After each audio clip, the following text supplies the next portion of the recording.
Hello, everyone, and welcome back to Lit Up with Annie. We had one session on lesser studied Indian writers, and today, fiction writers. Today, I'm going to talk about the poets. I've written down seven names here. Please, you can go through. First is J.V. Patel. Second is A.K. Ramanujan. Of course, you have all heard these names, right? You would say they are famous names. Yes, when we start studying, when we do a proper study, an organized study, again, somehow or the other, we skip reading the poems by these poets. Dom Morais, Keki N. Daruwala, Jayanta Mahapatra, Eunice D'Souza, and Arun Kolatkar. And I've also written down the names of their poems here. Let's revise them quickly one by one. Okay? So today's lecture is a deep dive into these very important modern Indian English poets whose works have shaped post-independence Indian poetry. ठीक है, ये जो poets है ना, ये represent करते हैं एक shift from romanticism to nationalism to modernism, and it is marked by introspection, by irony, urban alienation is there, post-colonial identity is there, innovative forms are there. Once again, please don't forget to do them, to do the chronology of these writers. Let's start by G.V. Patel. Okay, G.V. Patel belongs to Bombay Poets Circle. Please remember.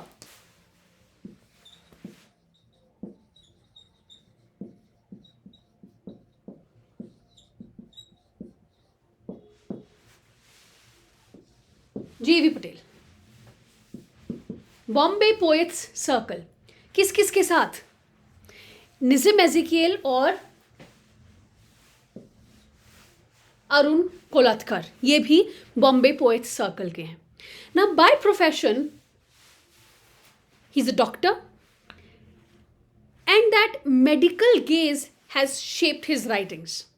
बहुत direct writing है, बहुत अनसेंटिमेंटल writing है और बहुत raw है.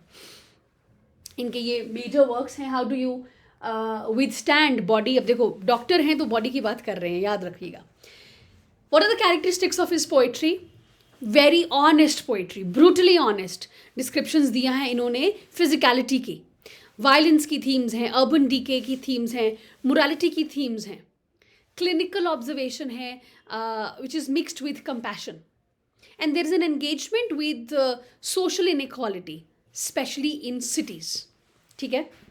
और जैसे ये जो पोम्स हैं, how do you withstand body, इस पोम में इन्होंने एक्सप्लोर किया है कि किस तरह से जो ह्यूमन बॉडी है वो इंजरीज को एब्जॉर्ब कर लेती है, एजिंग को एब्जॉर्ब करती है, इमोशनल स्कार्स को एब्जॉर्ब कर लेती है. It questions the body's ability to endure repeated trauma, whether it is inflicted by society, illness और time.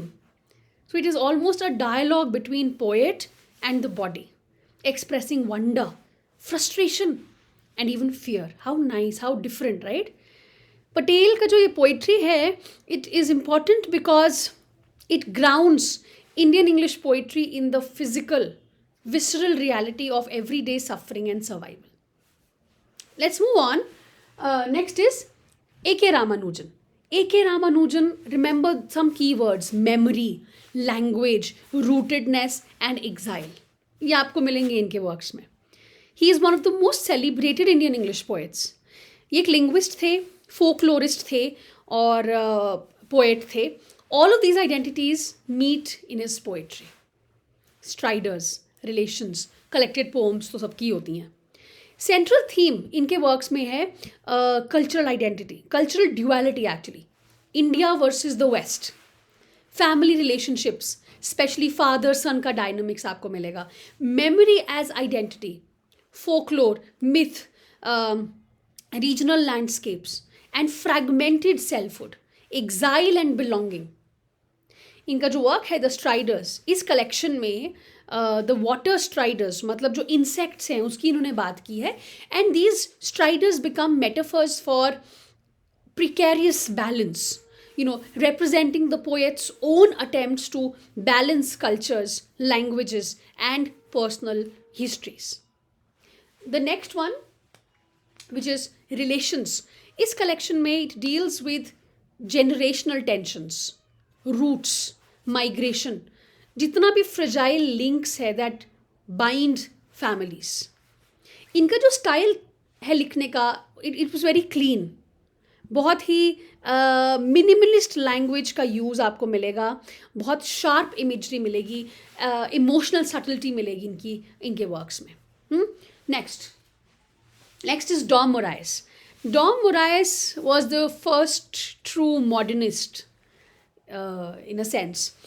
Dom Morais published his first collection, which was A Beginning. It was at the age of 19. और उसको award भी मिले, जैसे कि हॉथॉर्डन prize होता है एक, वो मिला इनको. And he is often considered the first Indian English poet to achieve international modernist standards. तो इनके वर्क्स जैसे कि बिगनिंग है, सेरेंडिप है. ही brought cosmopolitanism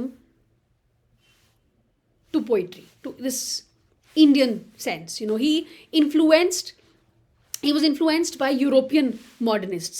And इन्होंने इंट्रोड्यूस किया कन्फेशनल टोन और इमोशनल फ्रैंकनेस अपनी वर्क्स में. बहुत पर्सनल पोम्स हैं इनकी, कोई नेशनलिस्टिक पोम्स नहीं है. ठीक है, तो एग्जाइल मिलेगा, travel, displacement, troubled childhood, search for identity, love, loss and psychological complexity. Moraes का जो पोइट्री है, it feels global, yet it is very much rooted in personal history. His influence paved the way for the urban, introspective idiom of the later poets. Moving on to Daruwala. K.K. N. Daruwala. Myth, violence, nature and history. Daruwala, K.K. Daruwala is known for his commanding voice. किस तरह से ये politics में engage करते थे, nature में, historical memory में, and his striking imagery. इनके कुछ वर्क्स हैं जैसे कि the keeper of the dead, crossing the rivers. There is a blend of myth and reality in his works. एक बहुत कीन अटेंशन ये देते हैं लैंडस्केप को, from mountains to rivers. Death की थीम है, कॉन्फ्लिक्ट की थीम है, एग्जिस्टेंशियल एंग्जाइटी है. There is a symbolic use of natural elements also. Very sharp, sculpted language इन्होंने यूज़ की है. अगर हम बात करें the keeper of the dead की, तो ये जो कलेक्शन है, it explores mortality, social injustice and the violence embedded in history and everyday life. And crossing of reverse, यहाँ पे रिवर्स जो हैं, they become metaphors for cultural transitions, emotional journeys and historical shifts. So Daruwala stands out for his ability to write both with lyric beauty and political awareness. Very important poet, Jayanta Mahapatra. He's the poet of silence, of landscape, and of spiritual innerness. First Indian poet to receive Sahitya Academy Award for English poetry. Please remember, he was the first one. Unlike the Bombay poets, Mahapatra writes from Cuttack, Orissa से लिखते हैं. वही landscape है. मैंने थोड़े दिन पहले इनकी पोइट्री आपको करवाई थी. Very haunting. Remember the kind of imagery that is there. और इनका जो पूरा जोग्राफी है, it shapes his voice. Relationship, Indian summer, कुछ और पोम्स इनकी हैं. तो लैंडस्केप और मेमोरी इनकी थीम्स हैं. Spiritual emptiness, desire. उस पोम में we saw the desire and the need of the father who was selling his own daughter. So desire, guilt, human frailty, silence as a form of expression, all of these are themes of his poems. And this long, ये जो relationship है, long poem है, it explores Mahapatra's relationship with the Odisha landscape and Indian history. It meditates on tradition, religion, family, and the poet's inner conflict. Or Indian Summer, shorter poem है. It is known for its stark imagery and existential loneliness. And Mahapatra uses the heat and stillness of Indian summers to mirror emotional paralysis. तो इनकी poetry introspective है, haunting है, deeply personal geography में rooted है. Eunice de Souza next. बहुत bold और sharp poetry है इनकी. And he is also somebody who is brutally very honest. तो आयरनी, फेमिनिज्म, अर्बन एलिनेशन को ये एक्सप्रेस करती हैं Eunice de Souza. So she strips language down to the bone, creating poems that are short but immensely powerful, जैसे कि fix या फिर women in Dutch painting. Female desire और एंगर के बारे में लिखती हैं ये. कैथलिक गो ऑन आइडेंटिटी के बारे में इन्होंने लिखा है. Please remember patriarchy and social pressure, loneliness and irony, minimalism as resistance. So her voice is fearless, often darkly humorous also, and deeply aware of the constraints placed on women in Indian society. And last, Arun Kolatkar. Irony, folklore, city life की बात इन्होंने की है. Is one of the most distinctive modern Indian poets. His poetry moves effortlessly between the sacred and the mundane. Jejuri इनकी बहुत ही famous poem है. बहुत बार एग्जाम में डायरेक्ट क्वेश्चन पूछा गया है. ये जो कलेक्शन है, it is set in a pilgrimage town in Maharashtra. ठीक है. Through a sequence of poems, Kolatkar combines mythology, satire, folk tradition and modern cynicism. He questions faith but also celebrates the beauty and oddness of ordinary life. काला घोड़ा poems हैं.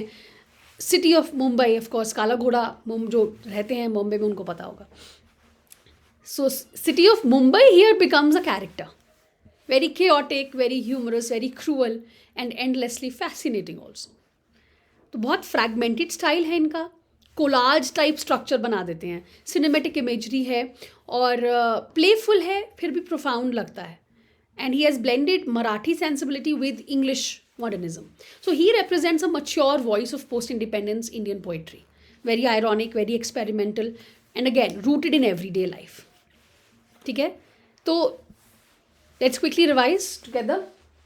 J.V. Patel physical body की बात करते हैं, urban suffering की बात करते हैं. रामानुजन कल्चरल मेमोरी और fragmented identity. Dom Moraes modernist cosmopolitanism and psychological depth.